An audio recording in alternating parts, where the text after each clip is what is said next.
Alam niyo ba na ito talaga yung isa sa main reason kung bakit ako nag-aral mag-bake? Kasi sabi ko kapag may mga events or celebration sa family namin ng partner ko, ayoko na pupunta kami ng empty-handed.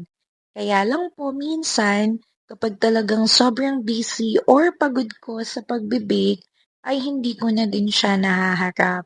And for that, I just really wanna apologize. Talagang minsan pagod na lang talaga. But then kapag ako po ay merong time or spare time at kaya ko pa naman siyang gawin before the celebration, talagang ginagawa ko po. Or ginagawan ko talaga siya ng paraan kahit na minsan wala na akong tulog kasi may shift pa ako after the celebration. And as you know po, I am also working aside dito sa side hustle ko na pagbe-bake.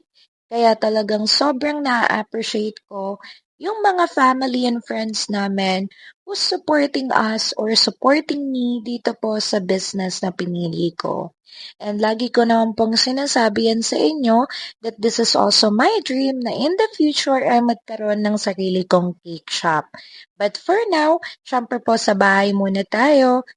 At kapag alam ko naman na afford na natin or talagang meron na tayong time to really pursue, then ibibigay din sa atin yon na Lord. At bago pa mahuli ang lahat, binabati ko ng happy anniversary ang parents ng aking partner. Happy anniversary po. Sana po ay nagustuhan nyo yung cake na ginawa namin para sa inyo.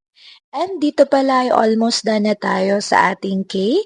Ina-attach ko na lang yung pinaka-details ng cake and here's the final look. And thank you dahil tinapos mo tong video na to. Thank you so much everyone for watching!